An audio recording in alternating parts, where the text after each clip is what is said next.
အားလုံးပဲမင်္ဂလာပါဗျကျွန်တော်ဒီနေ့ကတော့ Yoria Style ပင်လယ်စာပဲကြံတဲ့အတုပ်လေးကိုတုပ်ပြပေးမှာဖြစ်ပါတယ်ဟုတ်ကဲ့အရင်ဆုံးကျွန်တော်တို့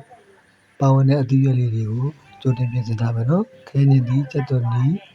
ဥနီတရုတ်နယ်နဲ့ငေဒီပါဝင်ဗျပင်လယ်စာကတော့မိမိနဲ့တက်တာလေးကိုထည့်လို့ရပါတယ်နော်အရင်ဆုံးကျွန်တော်ပင်လယ်စာလေးကိုရင်းနှီးလေးဖြောပြီးတော့ဆယ်ထားမယ်နော်ပြီးရင်ပဲကြံစာလေးပါကျွန်တော်တို့တစ်ခါလေးရောပြီးတော့ထည့်ပြီးတော့ရင်းနှီးဖြောပါမယ်ဗျရင်းနှီးနဲ့ဖြောပြီးရင်တော့ကျွန်တော်တို့ရေအေးနဲ့နေငယ်ပြန်ပြီးတော့ဆေးမယ်နော်ဟုတ်ကဲ့ဒါလေးကတော့ပဲကြံစာနဲ့ပဲကြံစာလေးကိုရင်းနှီးဖြောတာလေးဖြစ်ပါတယ်ပြီးရင်ကျွန်တော်တို့အရသာဆက်ပါမယ်ရုပ်သီးအနီတက်သွန်ဖြူစတာတွေကိုရောပြီးတော့ထောင်းမယ်နော်နောက်ထပ်အချုံမုတ်နေငယ်ထည့်ပါမယ်ပြီးရင်ယူရီးယားထင်းချက်လေးနေငယ်ထည့်ပါမယ်ကင်းဝင်ငပြားကြီးထည့်မယ်ရွှေခဲရှောက်ကြီးထည့်မယ်ဟုတ်ကဲ့ထည့်ပြီးလို့ရှိရင်ဒါလေးတွေကိုနေငယ်ကြေးသွားအောင်မွေးလိုက်မယ်နော်ပြီးရင်တံမြာသီးလေးညှစ်ထည့်ပါမယ်ဗျ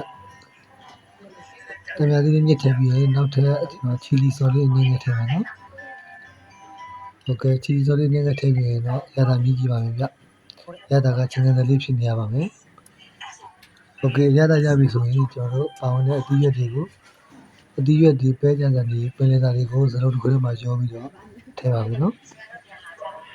ပြီးရင်ကျွန်တော်တို့ဆက်ထားတဲ့စော်လေးထည့်ပါမယ်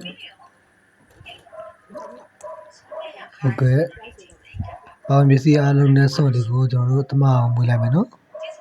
တမအောင်နေငယ်မွေးပြီးလို့ရှိရင်တော့ရပါပြီဗျဟုတ်ကဲ့ဒါလေးကတော့ကျွန်တော်လက်ရှိဆိုင်မှာရောင်းနေတဲ့ပုံစံမျိုးလေးတုပ်ပြတာဖြစ်ပါတယ်အခြားသူတွေနဲ့မတူခွဲပြတာလေးလည်းရှိကောင်းရှိနေပါတယ်ဗျဟုတ်ကဲ့အခုဆိုရင်တော့ပဲကြံစာကိုပင်လယ်စာလေးနဲ့တုပ်ထားတာလေးရပါပြီဗျအားလုံးစီမီကြပါလိမ့်ဗျနောက်ဗီဒီယိုမှာပြန်လည်ဆုံတွေ့ကြမယ်နော်ကျေးဇူးတင်ပါတယ်